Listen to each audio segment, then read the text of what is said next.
On fait les vendanges ce matin avec la reporter de Week-end Première, Noémie Ouira. Alors c'est acrobatique, Noémie Ouira, parce qu'on est dans la vallée du Rhône, le vignoble de Côte-Rôtie qui est très escarpé, c'est quasiment vertigineux. Du coup, on a inventé un système original pour pas trop se fatiguer. Oui, la tyrolienne, la fameuse tyrolienne que vous voyez ensuite sur ce plan large derrière le tracteur. Alors là, il est 9h20, on a déjà monté une trentaine de caisses et avec Bernard, on inspecte, on va dire, les travaux finis. Bernard, c'est vous qui avez mis en place ce système de tyrolienne, donc ce système de transport de raisins par câble.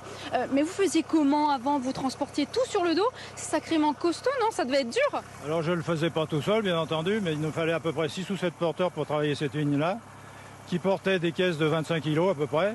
Mais la génération avant nous était beaucoup plus forte, puisque eux charriaient la même vendange dans des bennes en bois de 50 kg.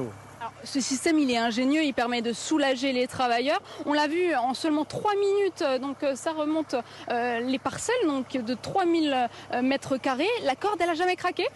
Non, elle n'est jamais craquée, heureusement d'ailleurs, mais si elle craquait, ça ne poserait pas de problème, parce que c'est une corde synthétique et qui, si elle rompt, ne posera pas les problèmes qu'aurait pu poser un problème avec un câble acier.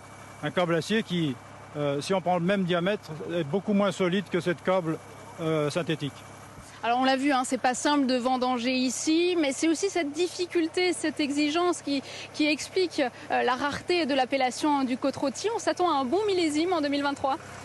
On s'attend toujours à un bon millésime, on ne va pas vous dire le contraire, mais c'est vrai que l'année a été assez compliquée, mais on s'en est bien sorti et on a une récolte assez abondante, avec des richesses en sucre qui seront moins élevées que d'habitude, et donc de ce fait-là, beaucoup plus facile à consommer.